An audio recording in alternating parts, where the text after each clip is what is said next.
Her sabah uyandığınızda hayatınızın geri kalanını nasıl şekillendireceğinize dair bir fırsat var elinizde. Peki bu fırsatı nasıl değerlendireceksiniz? Marcus Aurelius'un şu sözü, Stoacı felsefenin özünü yansıtan derin bir hatırlatmadır. Sabah uyandığınızda hayatta olmanın ne büyük bir ayrıcalık olduğunu düşünün. Nefes alabilmek, düşünebilmek, sevebilmek. Bu basit ama etkileyici cümle, her yeni günün aslında ne kadar büyük bir armağan olduğunu fark etmemizi sağlar. Hayatın karmaşasında çoğu zaman nefes almanın, sevmenin ve hayatta olmanın değerini unuturuz. Oysa bu farkındalık, Stoacı felsefede iç huzurun temel taşıdır. Bu anlayışla sabahları yalnızca bir başlangıç değil, bir fırsat olarak görmeyi öğreniriz. Her yeni gün kendimizi geliştirmek, sevdiklerimize değer vermek ve hayatın tadını çıkarmak için bize tanınmış bir şanstır. Peki, sabah uyandığınızda ilk olarak neye şükrediyorsunuz? Her yeni gün bir armağan olarak sizinle. 1. Hayatın geçiciliği üzerine düşünmek. Stoacı felsefenin temel taşlarından biri, hayatın geçiciliği üzerine düşünmektir. Marcus Aurelius, Seneca ve Epiktetus gibi filozoflar, hayatın kısa ve değişken doğasını kabul etmenin, daha anlamlı bir yaşamın anahtarı olduğuna inanmışlardır. Bu düşünce, insana iki şey kazandırır: derin bir farkındalık ve hayatı daha bilinçli bir şekilde yaşama fırsatı. Sabah uyandığınızda, hayatın geçiciliğini anlamak için birkaç dakikanızı ayırabilirsiniz. Kendinize şu soruyu sorun: bugün benim için gerçekten önemli olan nedir? Bu basit soru, gününüzü daha anlamlı kılmak için güçlü bir başlangıçtır. Hayatın hızla akıp geçtiğini bilmek, sizi zamanınızı daha bilinçli kullanmaya teşvik eder. Çünkü her an bir daha geri gelmeyecek şekilde geride kalır.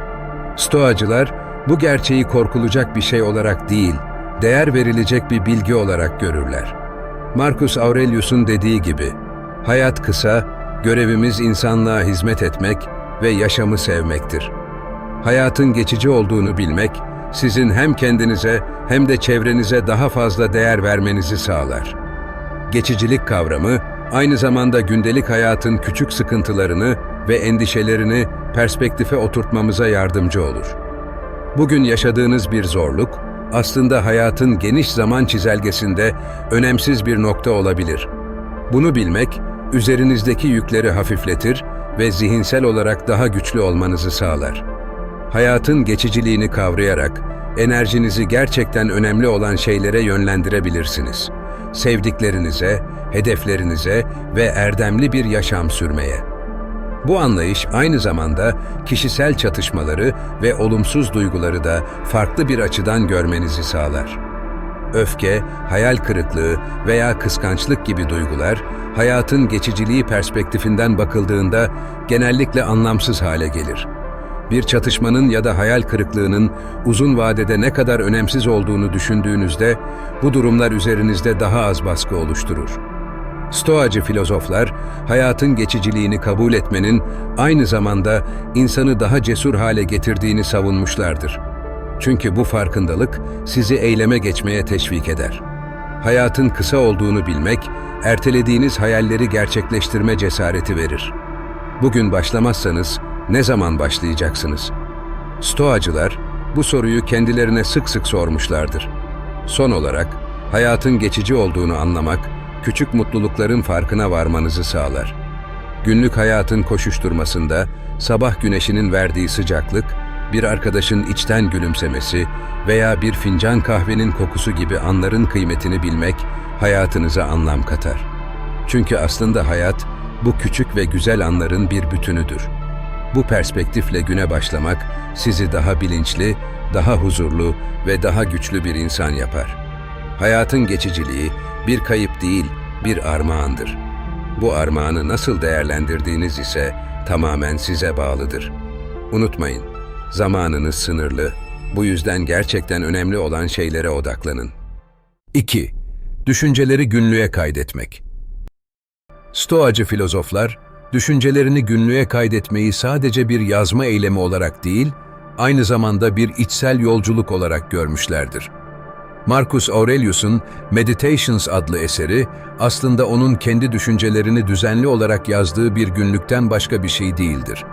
Bu pratik, zihni arındırmak, kendini anlamak ve içsel farkındalığı artırmak için güçlü bir araçtır. Her sabah bir kalem ve kağıt alarak düşüncelerinizi yazıya dökmek, zihninizdeki karmaşayı azaltmanın etkili bir yoludur. Günlük tutmak, sadece olayları kaydetmekle sınırlı değildir. Bu, kendinizle samimi bir konuşma yapma fırsatıdır. Günlük, yargılardan uzak bir alan sunar ve burada en dürüst halinizle var olabilirsiniz. Günlüğe yazmaya başladığınızda, önce zihninizi serbest bırakın.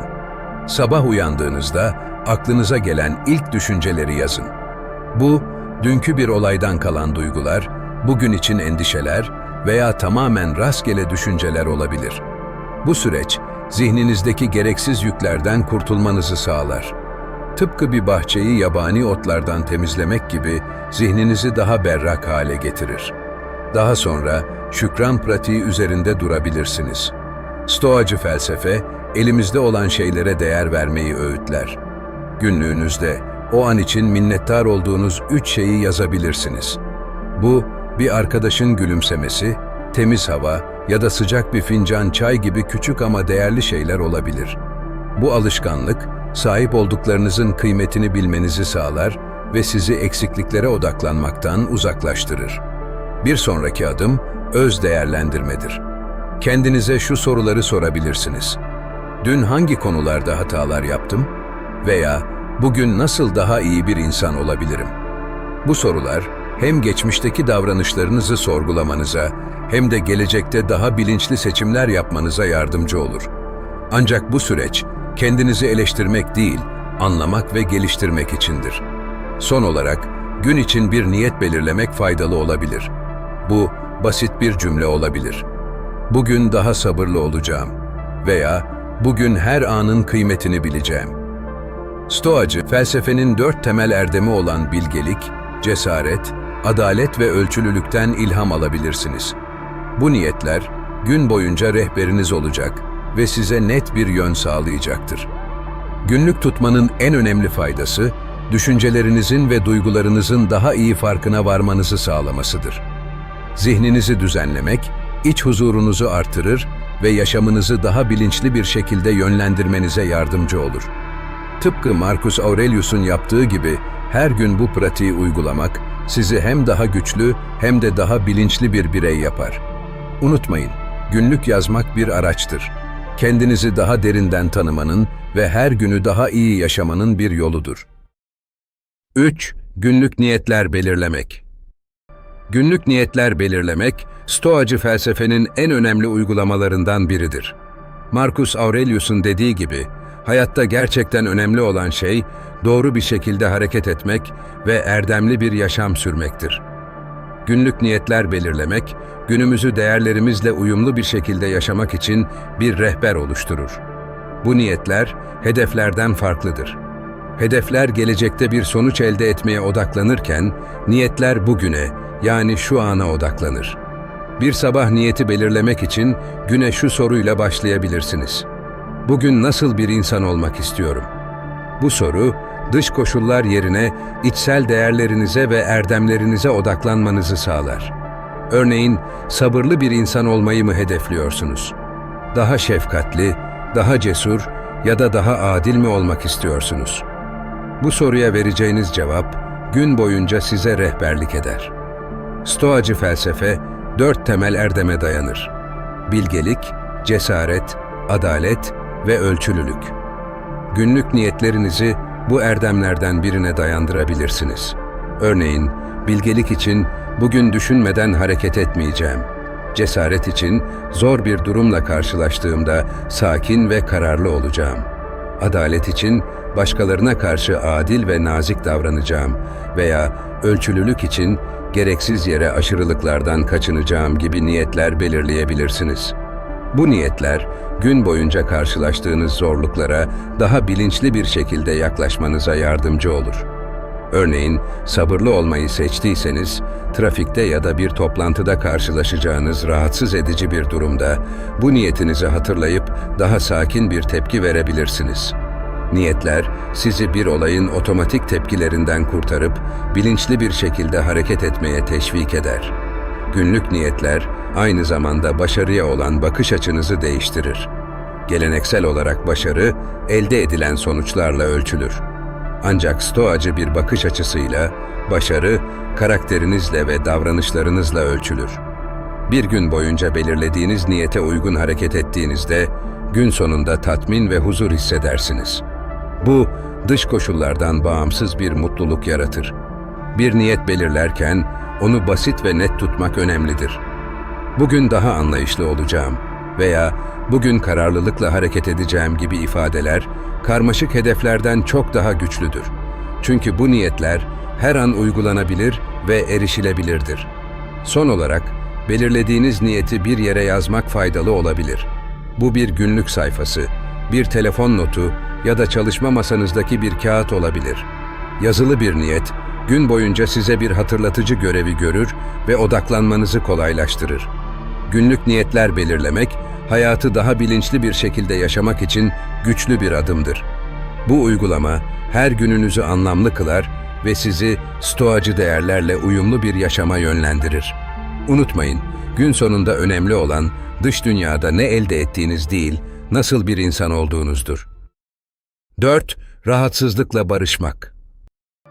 Stoacı felsefenin önemli öğretilerinden biri, rahatsızlıkla barışmayı öğrenmektir.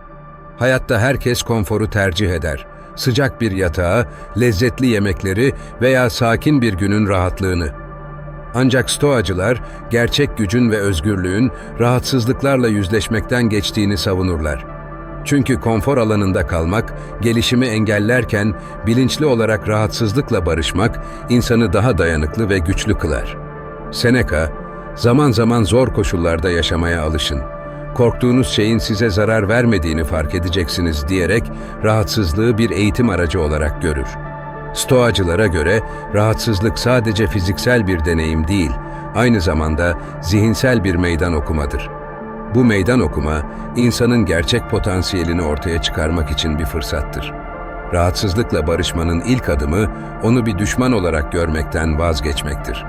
Sabahları erken kalkmak, planladığınız bir şeyi ertelemek yerine yapmak ya da hoşlanmadığınız bir görevle yüzleşmek. Bunların her biri size bir şey öğretme potansiyeline sahiptir. Rahatsızlık sadece bedeni değil, zihni de güçlendirir. Stoacıların rahatsızlıkla barışma pratiği küçük adımlarla başlar. Örneğin, bir süre sevdiğiniz bir alışkanlıktan vazgeçebilirsiniz. Sabah kahvesinden bir günlüğüne uzak durmak ya da gün boyunca sosyal medyadan kaçınmak, hem bağımlılıklarınızı fark etmenizi sağlar hem de iradenizi güçlendirir. Bu tür uygulamalar, dışsal konforlara olan bağlılığınızı azaltır ve sizi içsel gücünüzle tanıştırır. Rahatsızlıkla barışmak, sadece fiziksel zorluklarla sınırlı değildir. Aynı zamanda, duygusal rahatsızlıklarla yüzleşmek de bu pratiğin bir parçasıdır. Zor bir konuşmayı ertelemek yerine gerçekleştirmek, bir hatayı kabul etmek veya bir korkunuzun üzerine gitmek, zihinsel dayanıklılığı artırır. Bu tür durumlarla yüzleşmek, kısa vadede zorlayıcı olabilir, ancak uzun vadede büyük bir özgürlük hissi yaratır. Bu anlayış, hayatın getirdiği kaçınılmaz rahatsızlıklarla başa çıkmayı da kolaylaştırır. Stoacılara göre hayatta kontrol edemediğiniz birçok şey vardır. Ancak rahatsızlık karşısında nasıl tepki vereceğiniz tamamen sizin elinizdedir. Örneğin, yoğun bir trafikte kaldığınızda öfkelenmek yerine bu durumu sabrınızı geliştirmek için bir fırsat olarak görebilirsiniz. Ya da soğuk bir hava sizi şikayet etmek yerine kendinizi daha güçlü hissetmeye teşvik edebilir. Rahatsızlıkla barışmayı öğrenmek, stoacı erdemlerden biri olan cesareti de pekiştirir. Cesaret, rahatsızlık karşısında yılmamak ve onun sizi geliştirecek bir fırsat olduğunu bilmektir. Bu tutum, sizi hayatta karşılaşabileceğiniz daha büyük zorluklara hazırlayarak, her durum karşısında daha güçlü bir şekilde hareket etmenizi sağlar. Sonuç olarak, rahatsızlıkla barışmak bir yük değil, bir öğretmendir. Bu anlayış, sizi daha bilinçli, daha dirençli ve daha özgür bir insan yapar. Unutmayın, zorluklar, güçlü bir zihniyetin şekillendiği yerdir. Rahatsızlıklarla barışarak hayatın size sunduğu tüm derslerden faydalanabilirsiniz. 5. Farkındalık. Farkındalık, Stoacı felsefenin temel öğretilerinden biridir. Stoacılar, yaşamın kontrol edilemeyen yönlerinden çok, bireyin olaylara verdiği tepkilere odaklanmasını önerir. Bu anlayış, günlük hayatta farkındalığın önemini vurgular. Farkındalık, geçmişe takılmadan ya da geleceği endişe etmeden, şu anda tam anlamıyla var olmayı ifade eder. Farkındalık pratiği, olayları olduğu gibi görmeyi ve duygusal tepkilerimizi bilinçli bir şekilde yönetmeyi içerir. Bir Stoacı için farkındalık, düşüncelerimizle dış dünyadaki olaylar arasındaki ayrımı anlamakla başlar. Örneğin, bir tartışma sırasında öfkelenmek yerine, öfkenin kaynağını fark etmek ve ona bilinçli bir şekilde yanıt vermek, farkındalığın bir göstergesidir. Farkındalık, aynı zamanda yaşamın küçük anlarını takdir etmeyi de içerir. Güneşin doğuşunu izlemek, bir dostun sözlerini dikkatle dinlemek veya bir işi yaparken tamamen odaklanmak farkındalık anlarıdır. Stoacıların dediği gibi, yaşamın en değerli anları bilinçle ve dikkatle yaşananlardır. 6. Stoacı öğretileri yeniden ziyaret etmek. Stoacı öğretileri düzenli olarak yeniden ziyaret etmek, hayatın karmaşasında doğru yolda kalmak için güçlü bir rehberdir. Marcus Aurelius, Seneca ve Epiktetus gibi filozofların eserleri, insanın kendini ve çevresini anlamasına yardımcı olan derin bir bilgelik sunar. Bu öğretiler, günlük yaşamın zorluklarıyla başa çıkarken zihinsel bir pusula görevi görür. Her sabah ya da günün herhangi bir anında bir Stoacı metinden bir pasaj okumak, hem zihni tazeler hem de içsel dengeyi sağlar. Örneğin, Marcus Aurelius'un şu sözü: "Hayatımız, düşüncelerimizin bir ürünüdür. İnsanı, olaylardan çok kendi tepkilerine odaklanmaya teşvik eder." Stoacı metinleri okumak, sadece bilgi edinmek değil, bu bilgiyi günlük hayatınıza uygulamaktır. Bu, hayatta karşılaştığınız her durumu bir öğrenme fırsatı olarak görmenizi sağlar. Stoacı öğretileri yeniden ziyaret etmek, erdemli bir yaşam sürdürmenin ve iç huzuru korumanın güçlü bir yoludur. 7. Amor fati, kaderi sevmek. Amor fati, yani kaderi sevmek, Stoacı felsefenin derin bir kavramıdır. Bu öğreti, hayatın bize sunduğu her şeyi, iyi ya da kötü, tam anlamıyla kucaklamayı ifade eder. Kaderi sevmek, yaşanan olaylara karşı bir kabullenme değil, bu olayları fırsata dönüştürme yaklaşımıdır. Marcus Aurelius'un dediği gibi, karşınıza çıkan her şeyin sizi daha iyi bir insan yapmak için geldiğini düşünün. Amor fati'nin temelinde, hayatı olduğu gibi kabul etmek ve her durumun içinde bir anlam bulmak yatar. Bir aksilik yaşadığınızda, bu durumun sizi daha dayanıklı kılacak bir ders içerdiğini fark etmek, kaderi sevmenin bir parçasıdır. Örneğin, beklenmedik bir engelle karşılaştığınızda, bu engelin size sabrı, cesareti ya da yaratıcı bir çözüm bulmayı öğretebileceğini bilmek, bu öğretiyi hayata geçirmektir. Bu anlayış, sadece zor zamanlar için değil, aynı zamanda iyi anlar için de geçerlidir. Stoacılar, güzel bir anı yaşarken bunun geçici olduğunu bilerek şükranla kabul ederler. Hayatın değişken doğasını anlayarak her anın değerini daha derinden hissederler. Seneca'nın sözleriyle, "Hayatta hiçbir şey bizim kontrolümüzde değildir. Sadece tepkilerimiz bize aittir." Amor fati, aynı zamanda kişiyi mağduriyet duygusundan uzaklaştırır. Bir durum karşısında "Neden bu benim başıma geldi?" diye sormak yerine "Bu durumdan nasıl bir ders alabilirim?" diye düşünmek, stoacı bir bakış açısıdır.